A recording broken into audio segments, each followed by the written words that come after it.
Hey guys, I found this really cool site, movieofthenight.com. No, it's not movies about prostitutes, but you actually go in there. Movie of the night. You can give it little like search thingies that you want, and it randomly selects a movie on either Amazon Prime, Netflix, or I believe HBO Max. And it's kind of cool. So I put horror movies in there, and I thought it would be a great way to fucking torture ourselves if we each watched random horror movies from this thing, and then we all watched one together as well. So we got 3 individuals, we have one all together. And this conversation's completely fake because we already watched that stuff. We already did all this, but I just want to tell the listeners the rules right now. So, okay.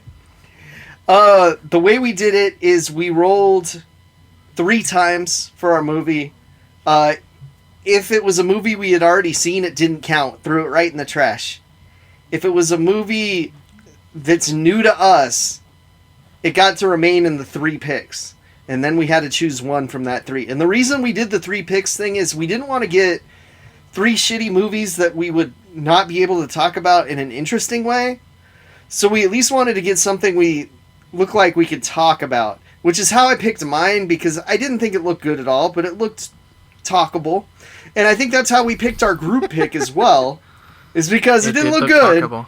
It's definitely talkable. So we have 4 movies. 4 movies for you this week. That's not 4 recommendations. That's 4 movies. We'll get into that. That might be 0 recommendation. And once we roll and then we watch all 4 movies, then we hit Jumanji, correct? Yes, but the second Jumanji where we get trapped inside a video game. I have no idea what you're talking about. I think the second Jumanji is Zathura, where you go into space. There's only one Jumanji guy. It's the Robin Williams movie. What are you talking about? Kevin Hart's not in that, and we know that putting Kevin Hart in a remake of something makes it instantly better and the best movie ever made. Yes. That's true. Those can do no wrong.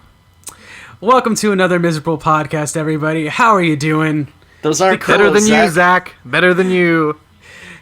The crocs of the horror podcast community. I don't even know what that means. I don't either. My name is Zach. Joining me as always are my miserable co-hosts, Kris Pistole, Professor Casey. How's it going, guys? How do you feel about that Planes, Trains, and Automobiles remake, Zach? Oh, you had to bring that up. Emphasis on the miserable co-host, Zach. It's too fucking hot to be podcasting right now. Or what if watching we just change movies. this podcast into talking about things that make us miserable? I think that's what the other miserable podcast is about, actually. Number 1 for me, pink eye. Yeah. Kris has pink eye, unfortunately. He has not turned into a zombie, so good news. Yes. There's still hope. Well, if you've never tuned in before, thank you so much for joining us. We are a bi-monthly podcast. You usually get about 2 episodes a month, and then we also do commentaries, which we will get back to that later. Yeah, and you sure picked a weird fucking episode to start on. But thank you so much for tuning in. If this is your first time, we review current movies, we do retrospectives, and today we're doing something that we are calling Lethal Lottery. Is that correct, Casey? Yeah, and I mean, it's kind of a retrospective if you consider movies that are like around 5 years old retro now. Kinda. Yeah, we didn't get too many old movies, did we? No, if you do Amazon Prime only and you do it enough, you will get older movies. You can also fudge it on this movie of the night and give it specific years to work from, which is cool. So if you only wanted to watch old movies, you could do it. But I left that open. We were just searching for horror movies of any rating because it defaults to good ratings. We didn't want to default ourselves to good movies. Oh, no. And you can also specify like what database you're using. So there's like Amazon Prime, there's Netflix.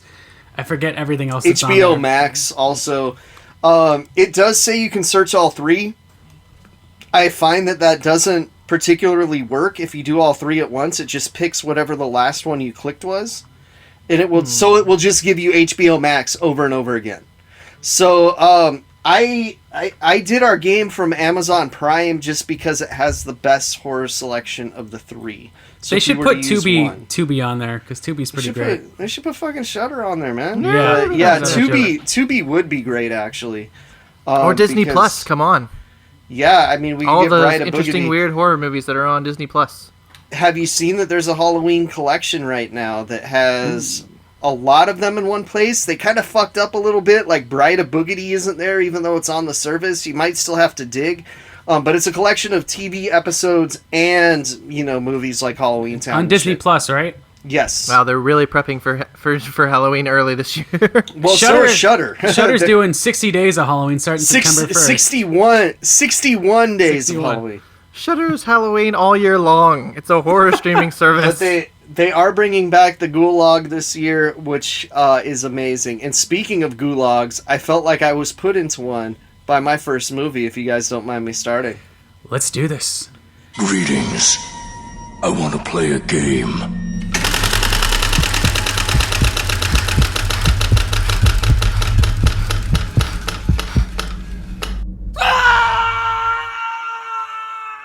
For those of you that don't know, a gulag is a Russian prison, and I watched a Russian horror movie called Mermaid, Lake of the Dead. Because first of all, I want all of you to look this up right now, Mermaid, Lake of the Dead. This box art looks like fucking shit. Like, it looks like sub-fucking asylum movie box art. If you look this I believe up... this title is The Mermaid, Lake of the Dead. It depends on how they're translating the Russian. I think it's a step up from Asylum cover art, but not much. It definitely doesn't look as interesting as Killer Mermaid, which I got confused with this, which is why I picked it. I thought it was going to be that one. This actually is kind of interesting, though. It starts with a Russian folktale about a mermaid, and what's fucked up is this mermaid asks you if you think she's pretty. So I'm like, okay, this sounds like Kuchisaki Onna from Japan, which is like this mythological creature that murders you if you say no. For this, she asks if you're in love with her, and if you say yes, she drags you to your death, and if you say no, she curses your life and just fucks your life up. So you're screwed no matter what. Like, this is some commentary on the. This is some weird commentary on like the questions that your girlfriends ask you, right? Yeah, I probably, but it could be a commentary on how shitty it is to live in certain parts of Russia. I don't know. So we see an old man get lured in. Well, he's a young man at this point. Get lured in by the mermaid, and his girlfriend sacrifices herself to the mermaid so he'll live. Flash forward to present times. A swimming instructor and his girlfriend who can't swim, match made in heaven, have inherited the house near this mermaid lake from the boy's father that hasn't seen or heard from his father in over 20 years. They sent out wedding invitations, I guess, to this dad they never heard from, and he's like, motherfucker, I got the best wedding present. Have this house. You can sell it. In fact, I want you to sell it. Sell this fucking house. Get rid of it. Sell it. They decide to go there for a bachelor party instead. Oh, good times. A Russian bachelor party seems pretty fucking boring. And they do bring in some ladies for the guy, and he decides to go for a swim instead because he's a swimming instructor. He encounters the mermaid, says he's not in love with her, but she's doing the curse thing to them. And this is when the movie falls apart. It was completely well shot. It actually looks really good. The first 20 minutes or so of the movie, you're watching it and you're like, okay, this actually would fit in with maybe the Ring remake or Grudge. It has very competent cinematography. It's well acted. I do gotta say the dubbed version a little bit kind of sounds like budget anime voice actors, but the physical performances were at least good. But there are a lot of issues with the legend itself and not really clearly defining rules until people just randomly figure stuff out. Like, holy shit, if we cut her hair off, it kind of kills her. But then it kind of doesn't. And so it's like, okay, well, that's new. And then, so parts of it I'm wondering, was I just not getting a lot of the movie because I didn't understand the original Russian folktale it was based on? Because I'm really big on mythology and folklore, but I know fuck all about Russian legends except for like Baba Yaga and the Alma, which is their version of Bigfoot, right? I know nothing about Russian mermaids. But I do feel like the movie could have explained a lot of things, and in an attempt to either be mysterious or just keep the movie going, didn't, and kind of kept coming up with new rules as it went along. The effects are mostly okay. They do a lot of that CGI scary monster face on the mermaid like you would see in the Conjuring movies. Because who doesn't, right? And it looks like shit. Like it usually does. But I do say that while I gave this a 2-star rating on Letterboxd, I wasn't into it at all. There was enough of like a change in tone and just an otherworldliness from being a Russian horror film and shot completely differently than a lot of things we've seen, yet still trying to use like a lot of the same tropes and like stealing direct shots from more popular horror movies. That it's an interesting watch, if not particularly a good one. Gotta love my dog barking the second I start talking. But yeah. He's agreeing with you. That's him chiming in. Yeah, he must have liked the Russian mermaids. He did watch some of this movie with me.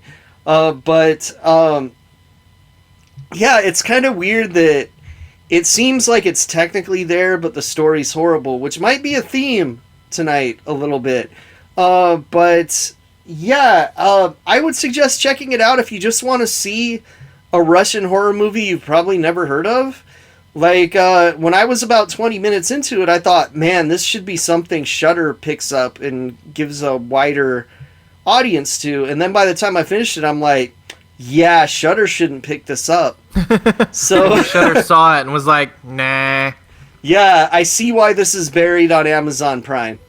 But of the horror movies buried on Amazon Prime, you could do a lot worse. Maybe you'll have better luck with Sputnik, another Russian horror movie that's just releasing. It's supposed to be really good. It's like Alien. Yeah, that one looks cool, and I gotta say... We will review that on this podcast, just stating that right now. What was the vampire-y one? Night Watch or something like that? That one was pretty cool. To be fair, there aren't enough mermaid horror movies. We could use Splash some more. is terrifying. Especially the Disney Plus version where they cut out her butt. It's terrifying. Oh, man. You say there's not enough mermaid horror movies, but when you search for it, like I did when I was looking up info for this, you would be surprised how many. There's not enough good movies. mermaid horror movies. Okay, the good makes you 100%. Right. Let's face it, no one's gonna top the Merman in Cabin in the Woods, you know. No one's gonna top the Merman and Masters of the Universe, motherfucker. He's got that sword that looks like it's made out of corn and shit. Oh, it's tremendous. So this was the Mermaid Lake of the Dead. Yeah. If you really want to see a mermaid movie, go for it. Yeah. I can't. You know what? I can't think of a mermaid movie I would recommend over this. There you go. I think I've seen 3 mermaid movies in my whole life, so Just watch Cabin in The the Little Woods, Mermaid? like I said. Yeah, the There's Little parts of the Little Mermaid. Mermaid that scared me as a child. Splash, like I said, is terrifying. I gotta say though, Little Mermaid, the ride, fucking dope. It's a good ride. Yeah.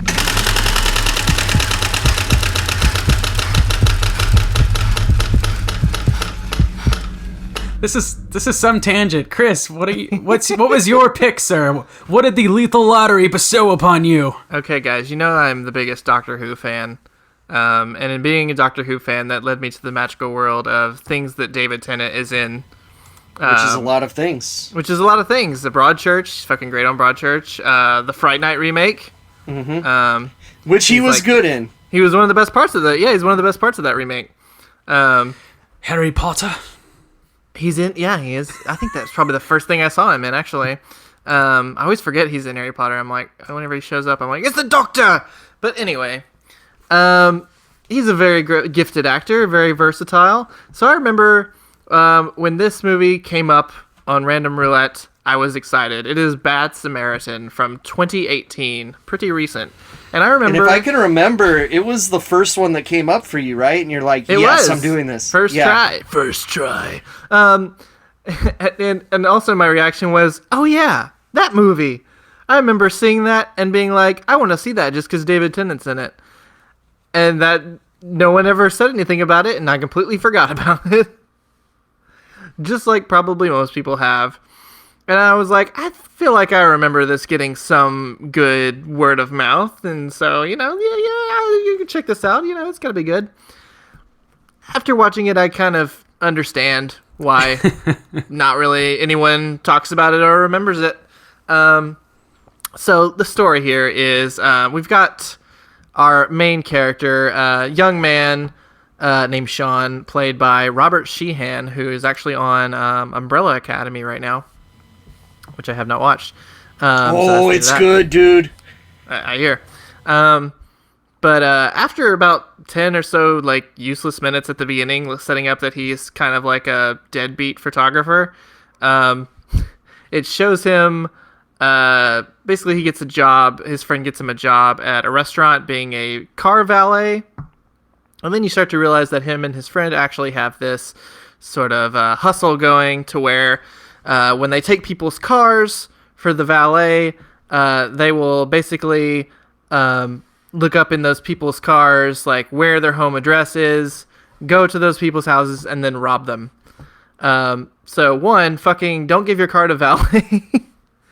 Two, pretty fucking shitty character right off the bat. I was like, this is much worse than Ferris like Bueller. This guy? I was like, is the bad Samaritan supposed to be this guy? So David Tennant ends up being one of the patrons who goes to this restaurant, who gives his car to our main character, who's the valet. They go to his house to rob him. He's extremely wealthy. And then they go upstairs, and upstairs they find a woman bound in chains. Of course. Held prisoner in this house. Oh, moral conundrum. And this is actually the best part of the movie, is like about most of the big chunk of the first act or so. I may be mistaken, but don't they spoil this in the trailer, though? Like, it could have been the best surprise, or am I thinking of something else more recent? Well, I'm sure they did give it away in the trailer, but I don't know how you would advertise this movie. That's like the first, 15 minutes of the movie. Oh, okay. And honestly, that's so the plot of, so many, thriller, home invasion things nowadays. Someone's robbing someone's house, and, there's someone that's, trapped in the basement there. Yeah. Kind of a similar commonplace to trope. Don't Breathe. Kind of like a very similar. Don't Breathe, kind the of movie setup. Villains. The movie Villains, The Collector. There's so many of them. I mean, it's all ripping off the people under the stairs anyway, which we should totally do a show about. Yeah. So I think the beginning of that. the beginning of this movie is actually very intriguing, because there's a lot of tension with he's got to get this car back before this guy catches on to them, and discovers them. He's trying to he does all the intelligent steps that you would do, goes to the police, but this guy ends up being a fucking psychotic genius who is always one step ahead of him as far as evading him. About the middle section of the movie is when it kind of gets frustrating in the story department, because you're okay, he goes to the FBI, and you're okay, good. After the police go and don't really believe him, you're oh, take this step higher. So you're go to the FBI, and it's okay, yes, good, smart move. Then the FBI end up being a bunch of fucking dickhead idiots who don't take him seriously at all, just because he's a young parking valet who has a minor record. It's no, I don't think that's a thing that would happen. I still think they'd probably investigate this a little bit. I think it's stretching things a little bit.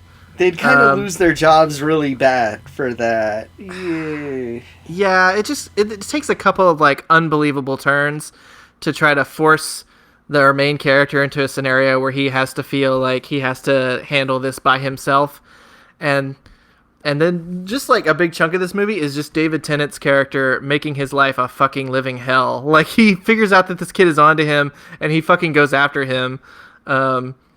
In all these extraordinary, unbelievable, over the top ways. This guy ends up not being just a guy who kidnaps women, but he ends up becoming a psychopathic, meticulously, I ruin people's worlds kind of super villain.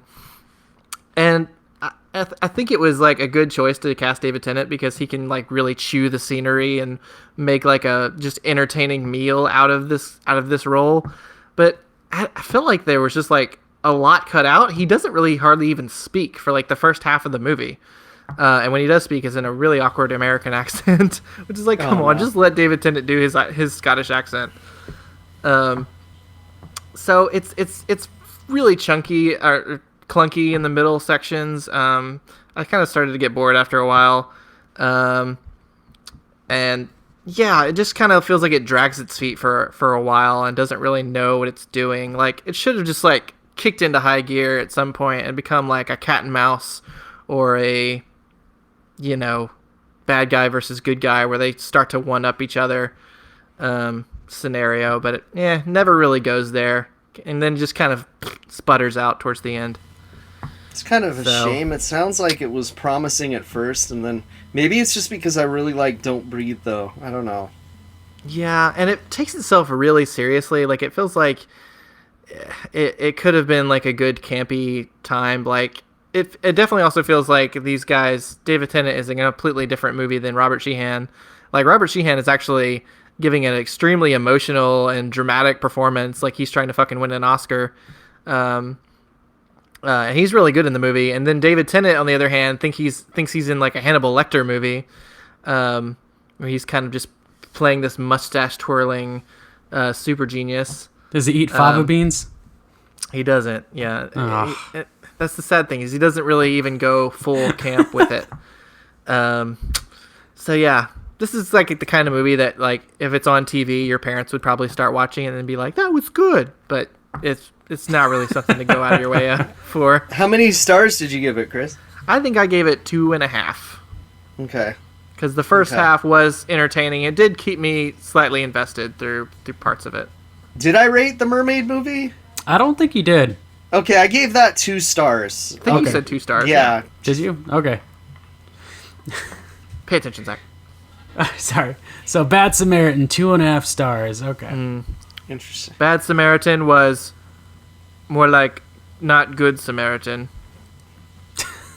Thank you. I'm a hat Just journalist. remove the word Samaritan and you have my review of Bad Samaritan.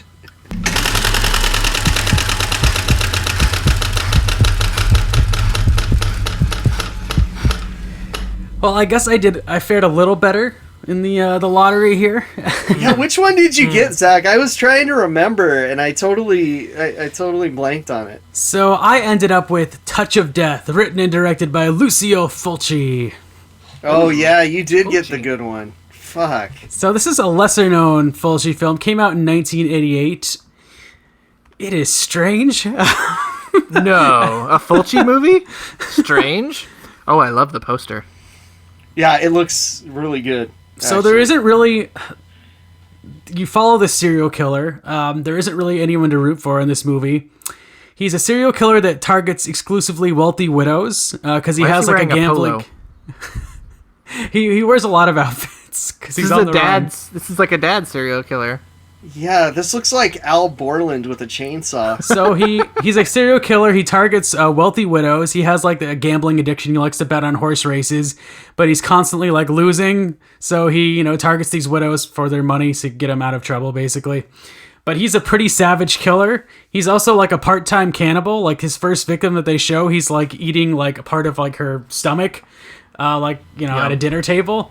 And then they don't, and that's the only time he shows this cannibal side at all in the movie. It's a really strange movie. The most interesting thing about this movie is that it's also, it has a lot of slapstick physical humor, so it's pretty much a dark comedy. Wow. Yeah. I don't think I've seen this one, dude. It's entertaining. So the serial killer is named Lester Parson. He's played by Brett Halsey, who is American. Looks like a Lester. But this movie is completely dubbed and not well. Which kind of adds to it. But the comedy, I don't want to spoil everything, but it really comes from the fact that he really has trouble dispatching his victims. So, like, this first lady, they're at his apartment, she's super, like, wasted, and he's just trying to poison her with, like, a martini. So the first time he tries to poison her, she spills the drink on the floor. He's like, oh fuck. And so he pours it again. He like takes out 2 glasses, think like the Princess Bride. He gives them to her. He turns it around. Then he looks back and she's like mixing the glasses around because she's really fucking wasted. And he looks at her and he doesn't know which glass has the poison in it. And so he just like dumps them both out because he doesn't want to get poisoned. And then he finally a sequence in The Emperor's New Groove. He finally gets her to drink the poison, and then she Princess Bride. He finally gets her to drink the poison, and then she throws it up right away. And he just gets like fed up, so then he like hits her with a stick and he brutally kills her, and even that takes a long time.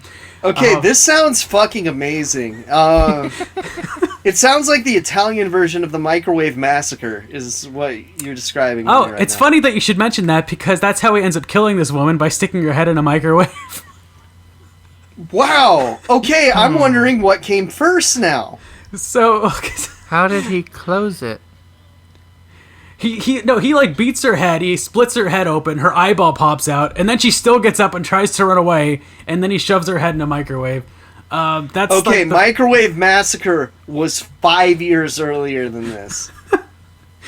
And then the next morning, he's trying to fit her body in a trunk. And her feet keep popping out, and he keeps trying to close the trunk, and her feet keep popping out, so he chops her feet off. So that's just an idea of the comedy that's in this movie.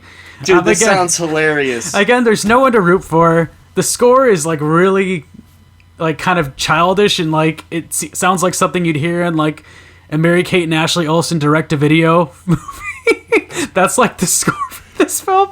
I'm picturing him going around murdering people to like the Bulk and Skull theme from Power Rangers. It really sounds like something in like one of those Mary-Kate and Olsen detective films, or like that Double Toil. It just sounds like very childish and innocent. Or the weird. Haunted House one.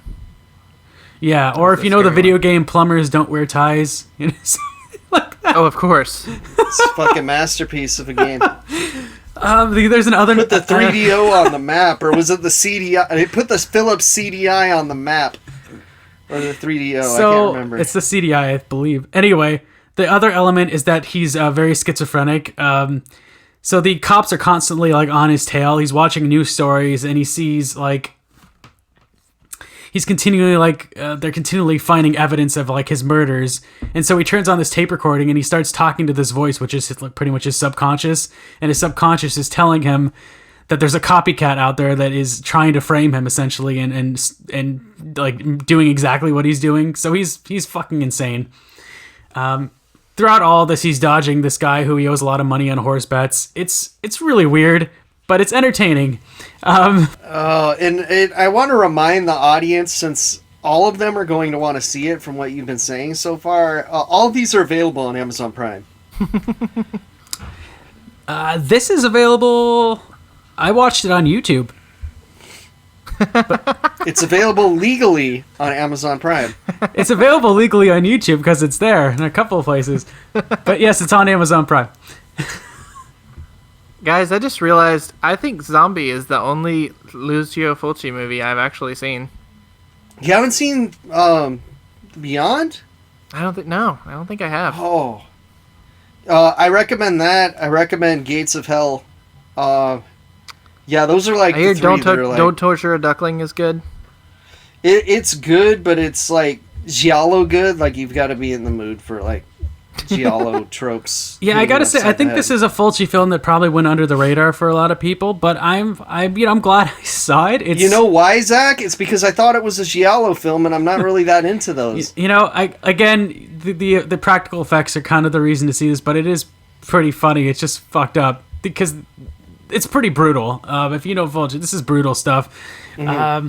It's also, several scenes from this were included in another Fulci film called A Cat in the Brain, which is kind of like okay, I've seen that. That movie's fucking dope. Yeah, there are some scenes in that, which is like a semi-autobiographical film in which Fulci plays himself. Until a cat rips out of his skull.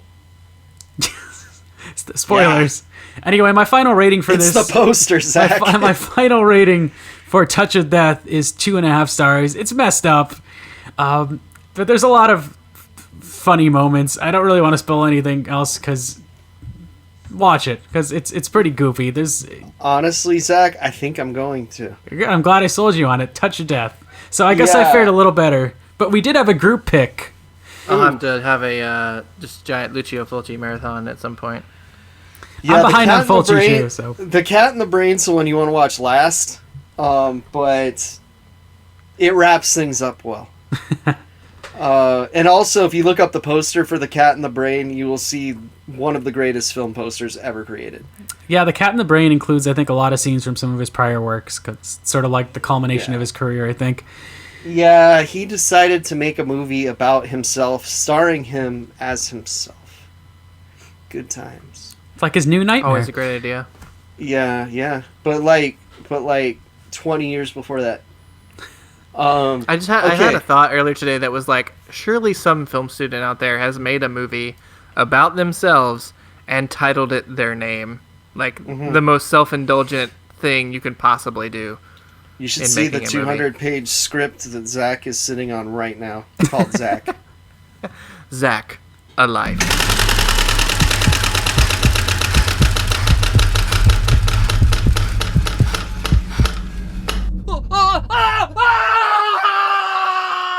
But you know what, Zach? When you write that script, well, it's already written, but when you film that script, I have one piece of advice for you.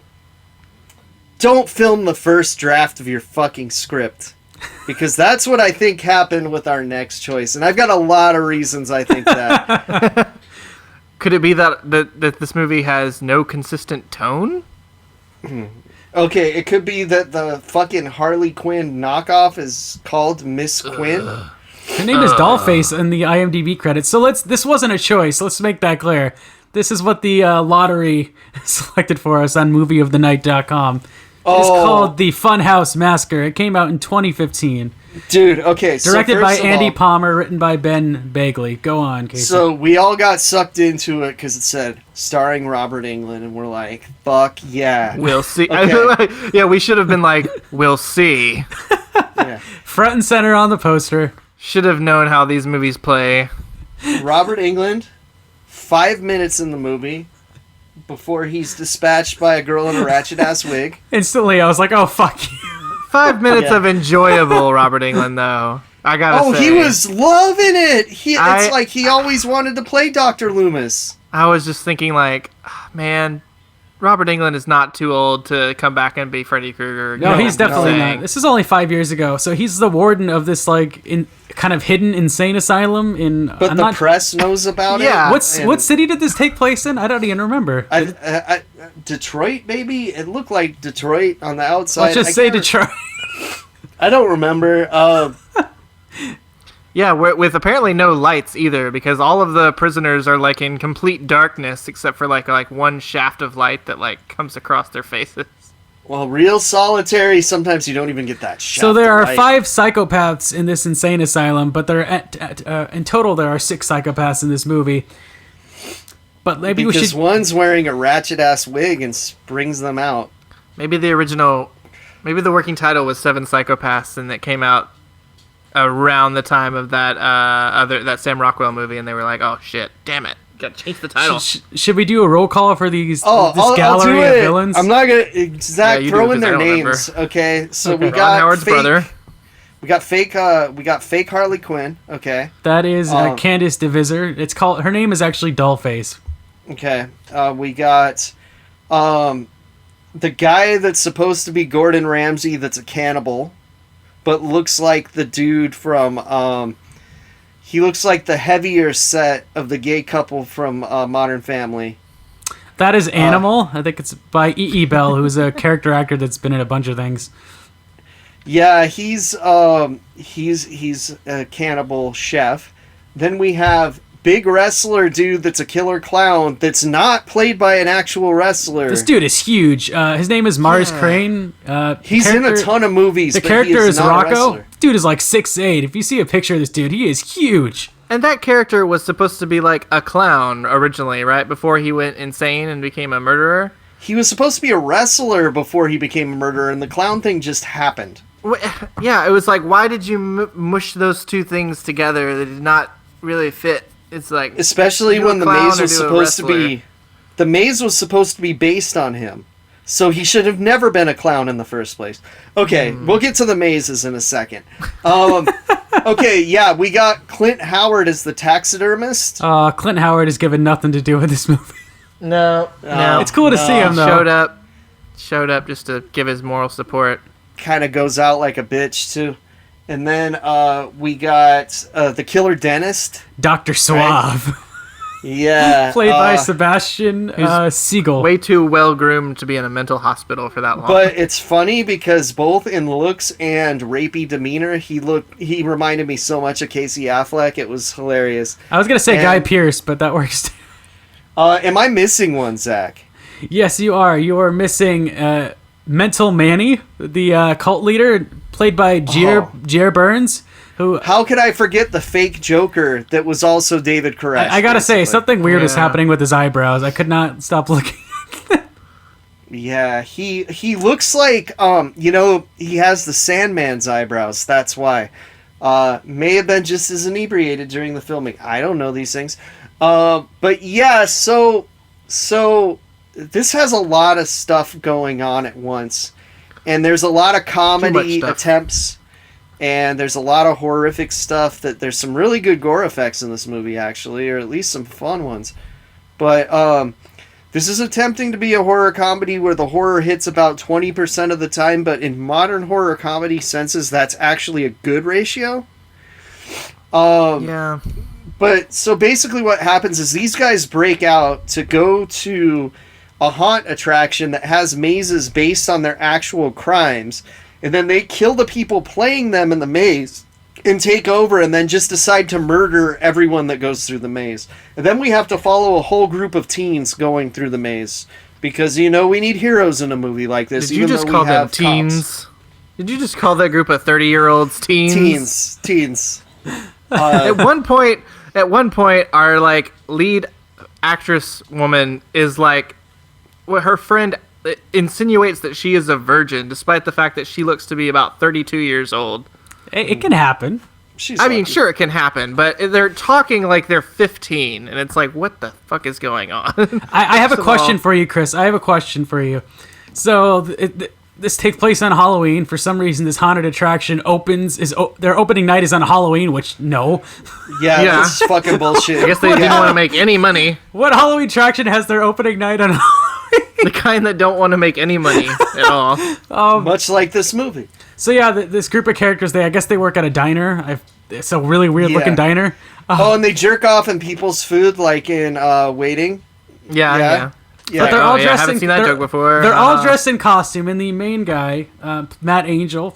I know exactly what you're about to ask me. And no, he's dressed as the seventh Doctor from Doctor Who. And I wanted to ask you, would you have recognized that costume if he hadn't said so? I might look at him and go, is that the world's shittiest Doctor Who costume? It's not even the right color scarf. I did look it up, and it doesn't really look like the costume that much. Vaguely, if you squint. No question marks on the vest. That's a no. 2, wrong type of hat. So did that endear you to him, or did you just go, fuck you, because you're not dressing up? No, I was like, oh, that actor has never heard of Doctor Who in his life. Clearly, it looks like they asked the actors to dress themselves. Like, here's what kind of costume you need. Bring it. And he was just like, okay. And he probably Googled 7th Doctor Who and tried to assemble a costume that looked like it. You're going to be sexy Hillary Clinton, so put on half a Marilyn Monroe costume. And, yeah. So he has a love interest, this girl, the sweet girl at the diner who's dressed like a bumblebee, I think. And then there's the other couple, which are just, screwing each other the whole time. And then there's a guy dressed like Machete, who's probably my favorite character in the movie. Okay, that dude rules, and, I do like that he says "fuck this" and goes and hides in his car. He's the smartest character in the movie by far. Because he calls haunted houses stupid white people shit. It's hilarious. And so this guy, he's one of the cooks at the restaurant, dresses as Machete. He is the heart and soul of the movie, and he's the reason that my half star that I put at the end of my rating, not that I'll say it is, he's the half star. He's the half star. I do love that they hear about this haunted house via the TV news report, which when they cut to the shot of the TV and the news report, there's nothing on the screen except for the news anchor woman and her microphone. Nothing at the bottom of the screen to, like, you know, when you watch fucking CNN, there's like a whole window of shit around a thing, like with news reports. Nothing else on this fucking thing. It's just a DVD they put in of this girl not even talking on her microphone. It's great. There's no temperature, nothing. Oh my god! Yeah. But that's the least of the problems this movie has. Mostly because, like, a lot of the shit it does is really derivative. Like, it's stealing jokes from stuff. It's stealing characters from stuff. Yeah, there's two police officers. There's, you know, the dumbass deputy who doesn't know shit. And then there's the sheriff who knows what she's doing and, of course, has a backstory. He does play Hogan's Alley on the Nintendo, though, and that game rules. There are some funny lines in this movie. I think there are moments where you can see there's parts where I laughed. Potential. Yeah. Like, this movie had potential. But it's so frenetic. The Machete dude. This is the most frenetic movie I've ever seen. Oh yeah, it just keeps going, and it has like 10 false finishes, including a mid and post credit scene. Thanks, Marvel. I think I saw the mid, and I might have missed the post, but maybe I'm wrong. I missed the post. The post is just. We'll get to it. We still got a movie. I can't give the post without ruining the movie. There's way too much to talk off the air. Yeah, I'll tell you guys off. There's also two other like stoner dudes that are just there to add to the body count. I kind of liked them. They're okay. Yeah, the characters aren't unlikable. I like the main dude. I thought he was nice. I thought there's some decent lines in there. It's just this event. Let's talk about this event. So it's called the Land of Illusions Haunted Scream Park. It's a really weird set. Like there are two DJs that are hired to DJ this event, and apparently they've like not done like DJ'd for like 17 years, but they reunite for this Halloween event. Yeah, one of them. What the fuck purpose did they have in this movie? They did nothing in this movie. The purpose was to get someone from Reno 911 in the movie. So they had Carlos Izaraki. Oh, that was Rocco. That was Rocco, wasn't it? Yeah, that was Rocco. They looked vaguely familiar. See, if he had done the Rocco voice, that would have bumped us up like a whole star for me. Oh, dear Lord. Yeah, so the other thing that's really half-baked is the reason that this event... I didn't even realize this watching the movie. I had to look at the Wikipedia, but apparently the reason this event is, like, themed to the villain, these inmates, is because the girl playing Dollface, like, seduced or had an affair with the guy that was running the event. Oh, yeah, they straight up say that, dude. I remember that, but I didn't know that was the reason. Did you recognize the guy who runs the place? Courtney Gaines from Children of the Corn and The Burbs. fucking Molokai. So wait, he's in The Burbs? He is in The Burbs. Yeah, he's in The Burbs. Oh, is he like one of the pale redhead dude in the house? Yeah, so good. The great Molokai from fucking Children of the Corn is this pervy. It came with the frame. Pervy, kind of chunky older man now.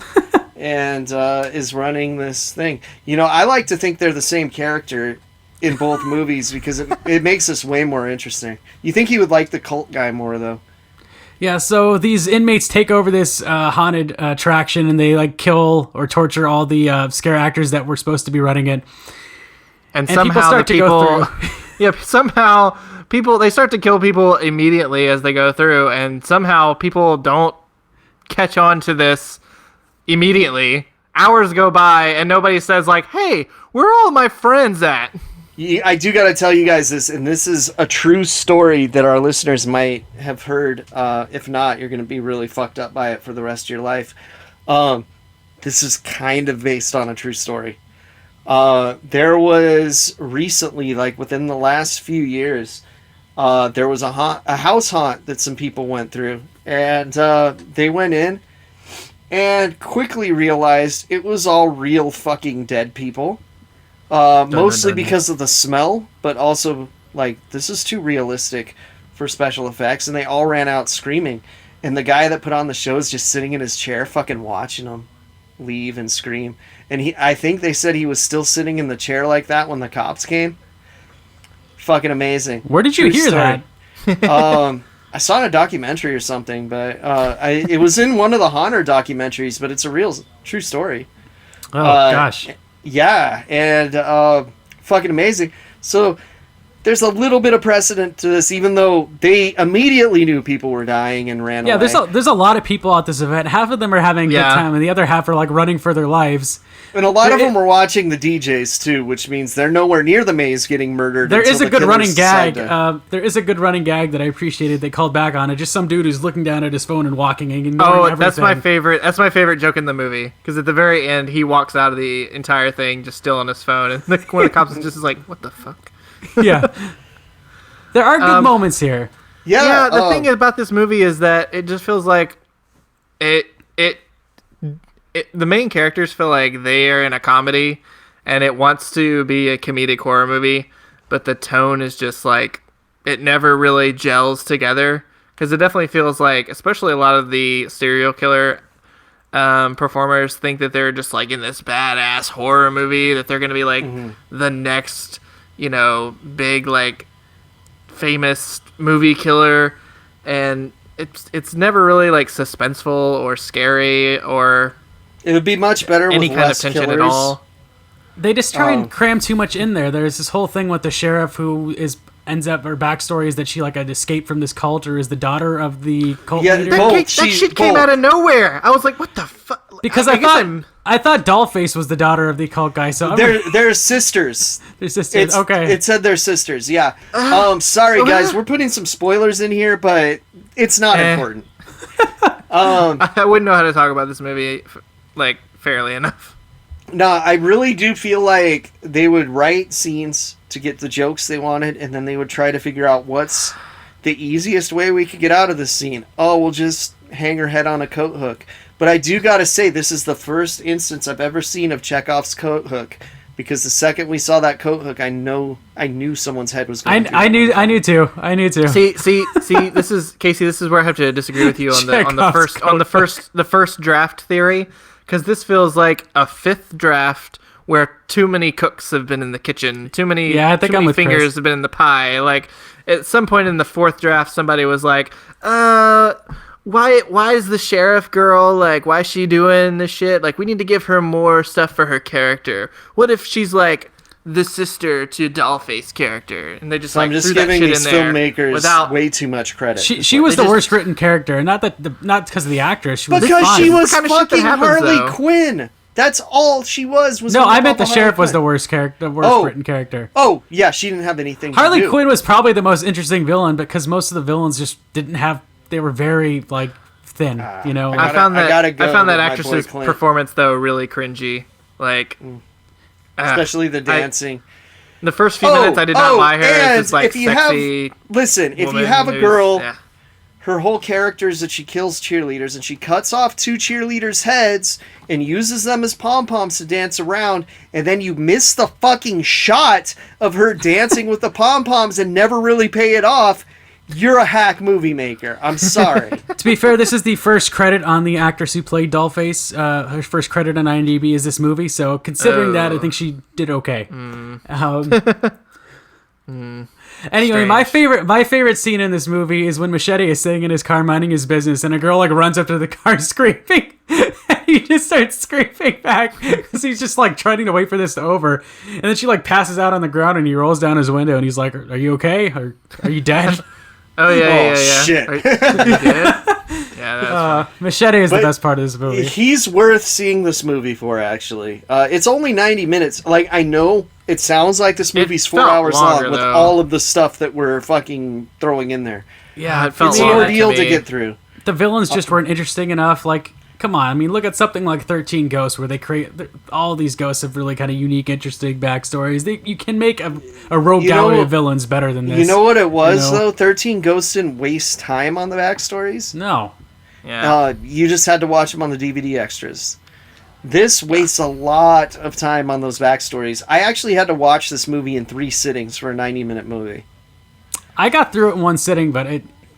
I like the main characters. I thought they were likable enough. There's just I really liked the group of people going through, and I liked the killers. They just felt like they were in different movies, and the parts where it mixed, like it just wasn't right. It just wasn't right. I didn't really like the sets that much. There was something off about them. Like they all, like even like the whole thing felt like a maze at like Halloween Horror Nights. Well, but, like, yeah, I not think just that, the attraction. Like even like the diner, like everything just felt very setty. Honestly, I think they blew just their whole used- budget on Robert Englund.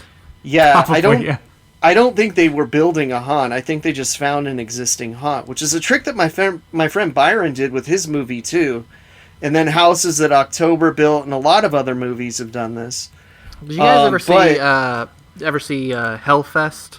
Yes, Came out a couple years ago? Hellfest. I have not seen Hellfest, uses fake actually. ones. I feel like Hellfest did this premise a little bit better. At least as far as being in trying to be a scary movie. Hell House Hellfest. LLC definitely did it better. I would say Oh, Haunt did yeah. it better too. Haunt did it Yeah, better Hunt too. did it better. In terms of being a scary movie, this And honestly, I would say even with like the funny stuff and the scary stuff, I'd say the Bates Haunting, my friend Byron's movie, did it better than this too. Though Blood that for your Machete dude was hilarious. So what were yeah, your if you final wanna see ratings, that- guys? Ooh, I think I liked it more than you guys, or I was really generous, or Machete with that half-star bonus. I gave it 2.5 stars. I liked it more than the Mermaid movie. I was at 2.5 stars too, but I waffled back and forth between that and 2 because like there were moments I enjoyed, but I was like, it's not a good movie. I laughed enough and there was the effects were solid enough that I was like, okay, I forgive most of the terrible story. Honestly, I do gotta say, ratchet it up to before 2.5. I watched it before you guys, or at least rated it on Letterboxd before you guys. So my only friend reviews for this were like 0.5 star and 1 star. Yeah, coming right off of Bad Samaritan, I was like, I can't give this a higher rating than Bad Samaritan, so I had to give it 2 stars because it just felt like kind of a slog for me, especially towards Honestly, the end. though, all three of guys, us I don't higher know than who I needs thought. to hear this. I don't know who needs to hear this, but you cannot cut someone's head off with a knife in 2 seconds. No. It's difficult with this. You know why? Okay, Where there's a will, there's a way, Chris. No, Zach. This is where we help our listeners out, just in case they ever need to decapitate someone. The reason that swords work so well. The reason swords work so well to decapitate someone is physics. It's simple physics. Swords work as a lever and multiply your strength when you're cutting off someone's head. A knife does not work as a lever because it's too short. Now you get a little bit longer, machete, now you're talking. You can cut off a fucker's head. So see, we're helping our listeners. Their science guy. I really, really hope this is the clip that Zach uses to promote the episode. Me telling someone how to decapitate someone properly. Casey, Well, that was the science guy. Well, that was the first edition of the Lethal Lottery, so that was entertaining. I don't know if we really succeeded, but we had fun. Honestly, dude, okay, we got a bunch of at least like 2-star movies out of this. Mine were both 2.5. So I was okay. All things considered, I could have done worse, you know. So. Honestly, I've done worse in some of our yearly retrospectives. So Oh, yeah. Yeah. Speaking Chris. of retros, oh yeah, Chris has a streamy stream for us. I heard you got a little Ooh. Don't Cross the Streams mini. I've Don't seen Cross Streams something action you for guys have not. Yeah, I am really interested in this because I've been teaching all week and I haven't had a chance to watch this one yet. All right, let us do this. Don't Cross the Streams, real quick. Go.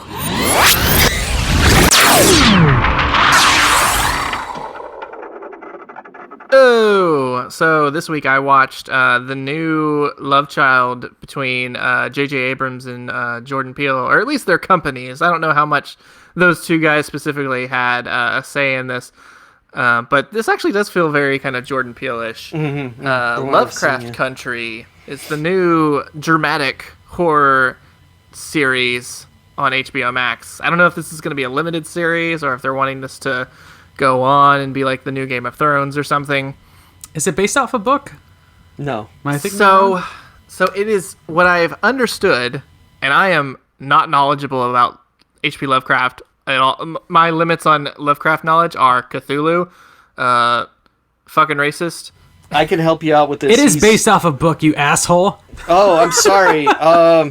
Well, let me tell you, H.P. Lovecraft is so racist that he named his cat the N-word just so he could say it 1,000 times a day.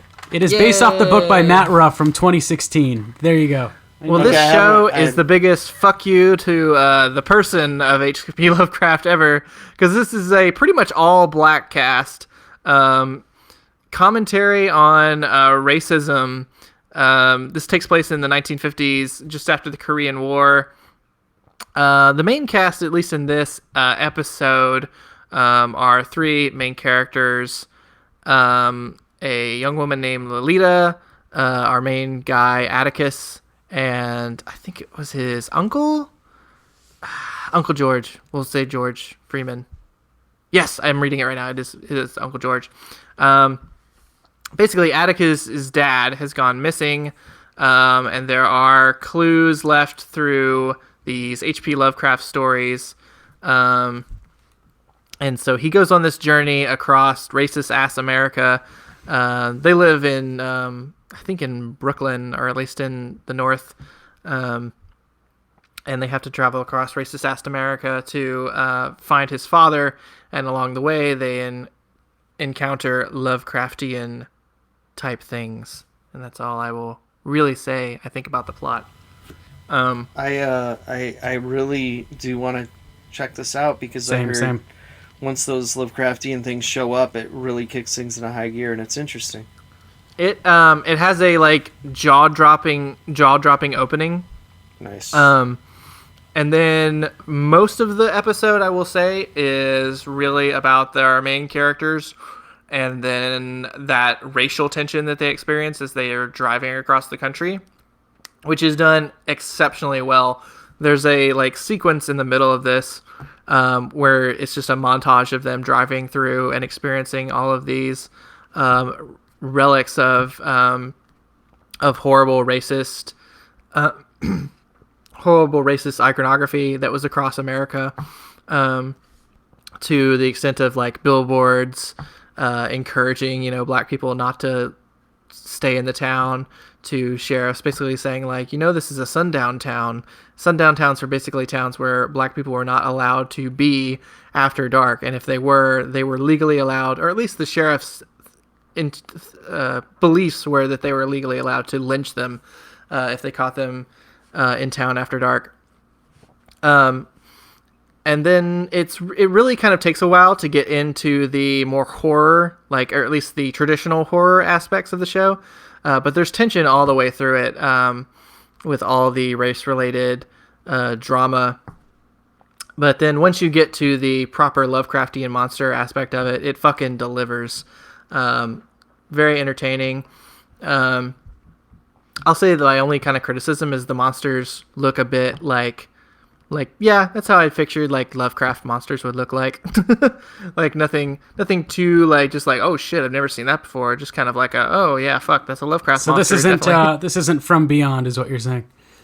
No, not quite. Pretty heavy on the CGI, though. There is some fun, entertaining gore. Have you seen Watchmen yet, Kris? Oh yeah, I watched all of it. So would you say that this is right along the lines of that? Like, I've seen a lot of comparisons, mostly because of how they both deal with race, but would you say it's of that caliber so far? I'd say probably it's a lot more on the surface, and a lot more of it seems to be sort of the backdrop for having these characters. I'm not exactly sure what kind of comment. Watchmen was doing a lot of layering with having this sort of commentary that interwove superhero narrative with the story of race in America. I don't know if if the show is going to do that. It kind of. I guess we'll find out eventually, right? Yeah, it kind of seems like the characters and the settings are one story, and then the Lovecraftian elements are sort of another aspect of the story, and I'm not sure how they're going to really intertwine that, but it definitely could be. Interesting. This sounds really interesting to see. I look forward to checking this one out. They've been going a little crazy adding things on HBO Max. I don't know if you guys have seen this. They want people September to they're going to get a. I'm not on HBO Max, so I haven't seen shit. They're gonna get you. They're gonna get you one way or another. A ton of shit on September 1st. Not as much horror movie wise, but they're bringing in a lot of series that I would recommend. they're definitely upping their Adult Swim content. We're gonna get the Brack Show in there. We're going. I still got to sign up for Amazon Prime, guys. I'm way behind. Yeah, Zach's really behind. You get Harvey Birdman, you gotta start attorney at piggybacking law. off of stuff, man. You get C-Lab 2021, which is next year. Fuck yeah. But yeah, they're really upping things. Speaking of upping, I wanted to talk about a little something that happened with Shudder. They raised their price by $1. And they sent emails saying, "Hey motherfuckers, we're raising prices We know you by like $1." this Joe Bob Briggs stuff. But you know what's interesting is like Netflix does that, and you see a bunch of tweets that are like, "You motherfuckers, I hope you die," and all this shit. Shudder does it, and everyone's like, "I'd gladly pay double," and I'm just like, "Shut the fuck up," because don't give them ideas. So my last word on Lovecraft Country, real quick, is that it does end on sort of a little cliffhanger that has definitely intrigued me to come back and see where it goes from there. Nice, and unfortunately, this is a weekly series and does not have a whole season put up at once. So. Yeah, but you know what? In this day and age, when I'm just fucking so busy, it's kind of a relief. Yeah, it's kind of like a relief to be like, oh, I can't watch anymore. I have to wait until next week. I felt the same way with Betty, which actually launched a little bit before HBO Max, but finished when the service went up, and I absolutely loved that series, but I was so glad I didn't have to binge it, and I could just watch one at a time and be where everyone else was and not have to worry about spoilers or anything. Casey just discovered Ugly Betty, guys. No. It's a show, Betty, that's I know, about I'm girls just messing with you, man. Look, I have recommended it to people on this podcast, and no one fucking watches this show, and I want a season 2, so I want everyone About to look this skateboarding, up. right? Yeah, it's about Female girls who skateboarders? skateboard, Yeah, but yeah. it's also them dealing with, like, a bunch of dude bros trying to shut them out of the sport, and so it's interesting. That is cool, And- I mean, Well, if you're that's interested not in, cool. Dudes shutting women up skateboarding isn't cool, but the show sounds It's so cool that it's telling that story. Yes. Yeah, and it's authentic. Basically, the filmmaker found a real troupe of girl skateboarders and made it like not really a documentary, but like a docudrama about them, more or less. And that was called Skate Kitchen. It's really good. And this series is basically like the TV version of that, and it has all the same girls in it. And but they're kind of building it from the ground up, though, so that you don't need to see Skate Kitchen to know what happened. But it's worth checking out. You're gonna have to pay for it because it's not streaming on anything. HBO didn't get the rights to that too for some reason, which I thought they would do. It would be a nice little combo. One thing I want to say though about Lovecraft and that Shudder email that went out is they straight up said, "Hey, we're bringing you Color Out of Space on Shudder." Which isn't a surprise to anyone, but it's official now that should be coming before Halloween. If you have not seen that, immediately watch it as soon as it hits Shudder. Yeah, as soon as it Noted. goes up, please watch that movie. That is certainly Can't on recommend it my enough. end of the year list. I will not say where, but it is certainly on my end of the year list. I'll straight up say right now, since there's barely been shit coming out this year, it's probably my number 1 movie of the year this year. I'm not going to reveal anything. And if you're curious about HBO Max more, I also watched all of I'll Be Gone in the Dark, which is about the Golden State Killer, who they sentenced today. Yes. This is the Patton Oswalt one, right? Yeah. So his late wife wrote the book, which I wrote. Yeah. I read a little over a year ago, but it's about the Golden State Killer, a very not as well known serial killer. Killed like 13 people and raped 50 women in California in the 70s. I watched the first Spoilers, they episode just of caught. this. Yeah, Oh, it's so fucking good, and man. she did all the research herself. Like, there was Yeah. nothing out there, and she pieced this whole case together, and she basically did like a whole Netflix To Catch a Murderer series by herself writing this book, which is fucking amazing. And it's sad that she's not here to see the guy finally get caught after all she did. Yeah, she's a pretty remarkable person. I did watch the first episode and enjoyed it.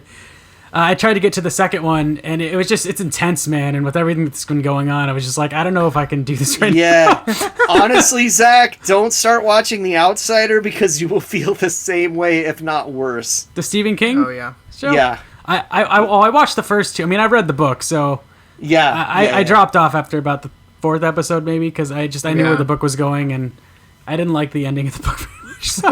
No, and it's so fateful throughout the whole series that they're probably doing the same ending, so it's like, I'll get there eventually. The problem with The Outsiders, the first two episodes are so freaking good.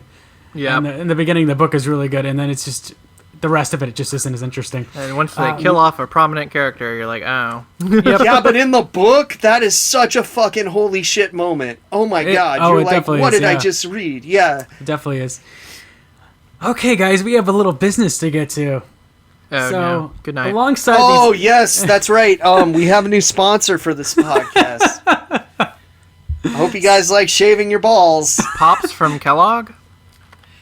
You know what? I just ate a bowl of Pops. Pops are good, man. Gotta Good have my shit. Pops. I like to eat them dry for some reason. So, as some of our faithful followers may know, we don't just do these episodes, we have started doing commentaries. We've done a Much commentary to my for chagrin. Friday the 13th, the final chapter, and then one for Nightmare on Elm Street 3, Dream Warriors. So I put out a poll, because I was like, you know what, we need help. We need our listeners to decide what the next film we're going to And do a this commentary on. always ends so well whenever we do it. So we had four It choices. didn't well. We had four choices. Halloween H2O, Return to the Living Dead, Ghoulies 2, April Fool's Day. I started this on Monday. Did someone come up with all of these options? I swear to God, I was like, did he just pull April Fool's Day out of his ass? No. Or did someone actually it was- suggest that? Someone Let's suggested put it that. this way. Okay. Someone who Okay. suggested Devil's Reign suggested that one. These were actually three. You only get one. Casey suggested Return of the Living Dead. Ghoulies 2 was me. You were Halloween H2O, Chris, and then my friend of mine requested April Fool's Day. And so I put it on honestly, had I known I was going up against Ghoulies 2, I probably wouldn't even have come up with one because Kevin wants to do that episode and he's one of my best friends. But there. Kevin will be on. We will have a special Yeah. guest soon. Should have limited Yeah, the choices, 'cause- man. Because seriously, like, if there's someone I hang out with almost as much as Zach, it's Kevin. So he should get on the podcast sometime. Well, what definitely be happened, on. Zach? What were the results? So the poll is actually not over yet, but I'm gonna call it. I'm gonna call this one, guys. The winner, and this was a close race, but the winner is Halloween H2O. Yeah! 20 years later. How many votes did we get total? Because that's the exciting number. We got 40 votes. So you guys came out for this. I'm impressed. That's pretty I cool, may man. have texted people and said, You said get on this shit. Because it's the shit. that's probably the highest participation we've ever had in one of our polls. So this is really good. Well, it's our first Twitter poll, so it'd be pretty hard to... No, dude, we've had polls before that have given us horrible results that made me hate our listeners. I don't know what polls you're talking about, Casey, but I only have one Twitter poll, so... Are you sure we haven't had them pick the year of our retrospectives or something terrible like that? Something has happened that's disappointed me in the audience. I know this. That's probably me picking 1993. Or no, you know what?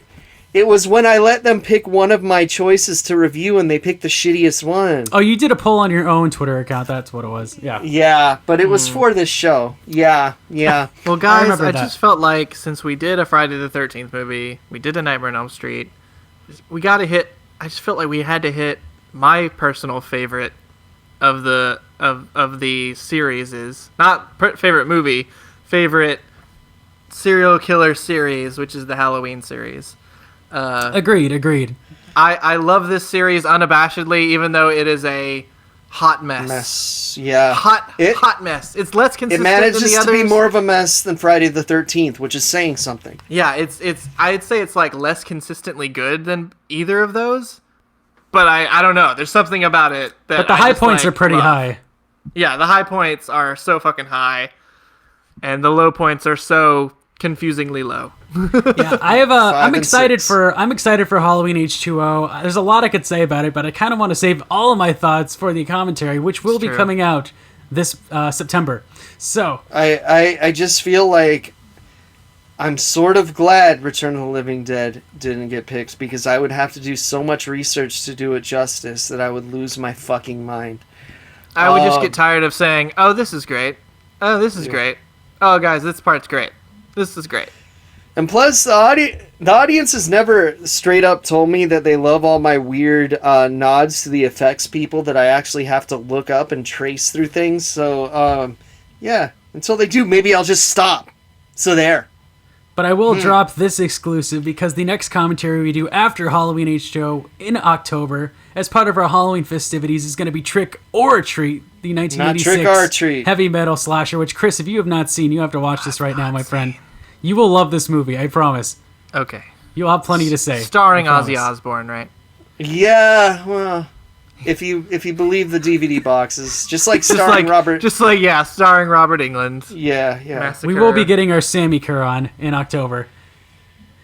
Yes, And R.I.P. that's going to Sammy. pretty much do it for this episode, guys. I do want to say, stay tuned because we have plenty of Halloween stuff coming up. If you have not seen our Halloween special episode that we did last year, go watch that because we talked about some of our favorite Halloween specials in general, and then we also reviewed the fantastic WNUF Halloween special, which you should all watch this year. Watch it every day because that is the best. That's going to give you all the Halloween feels, guys. Honestly, and it is like now if there's available for one... streaming on Alamo Drafthouse. Yes, you can buy it there. They have really good streaming too. Like their streams are super high quality. Cool.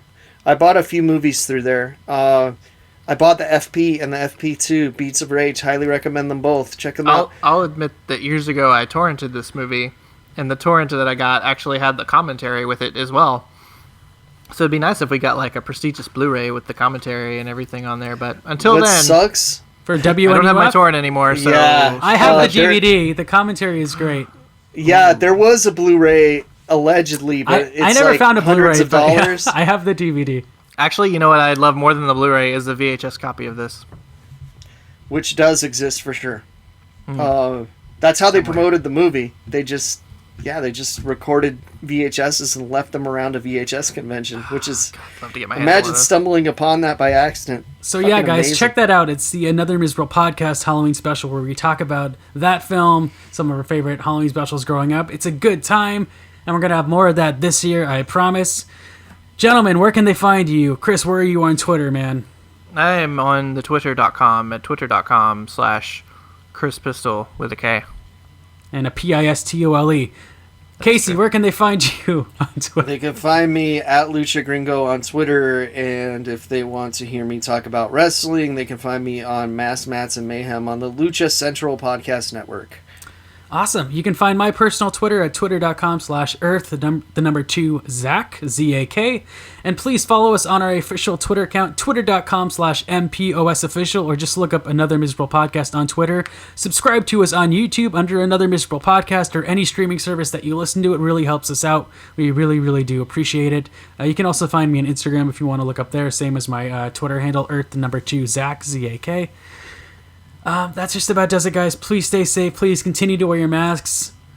Your Halloween masks. Your Halloween masks. Spirit stores are opening. If you have any spirit store sightings, let us know. Oh, I have one. Actually, they're not open yet, but the Toys R Us that's been becoming a spirit for the last 3 years is a spirit again. So, Sweet. yeah. All right, guys. Halloween is upon us, and we are starting to celebrate. It's gonna be good. So. See you later, everybody.